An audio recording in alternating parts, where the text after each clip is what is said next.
Hi అండి, అందరికీ నమస్తే. Welcome to mini vlog. ఈ వ్లాగ్ వచ్చేసి 4వ శ్రావణ శుక్రవారం రోజు వ్లాగ్ అండి.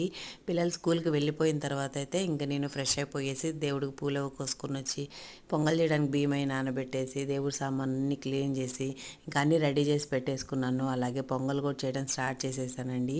ఓ పక్క పొంగల్ అది పొయ్యి మీద చేస్తానే ఇంకో పక్కనైతే ఇంకా పూలు అవన్నీ కోసుకొని వచ్చాను కదా, ఇంకా పూలన్నిటినీ అలంకరించేసాను అనమాట దేవుడి దగ్గర. పెద్ద వీడియో అయితే ఛానల్లో ఉందండి, చూడండి. ఛానల్ పేరు కింద లింక్ ఇస్తాను, ఇంట్రెస్ట్ ఉంటే ఒకసారి చెక్ చేయండి.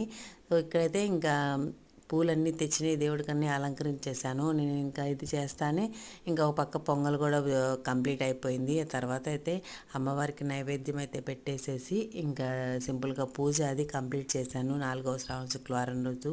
ఇంకా పూజ అయిపోయిన తర్వాత అయితే బ్రేక్ఫాస్ట్కి అయితే ఈరోజు పూరి అండి. ఇంకా పూరి వేసుకొని నేను బ్రేక్ఫాస్ట్ తింటున్నాను. తర్వాత పిల్లలకి లంచ్ బాక్స్ రెడీ చేసి పంపించాలి. వీడియో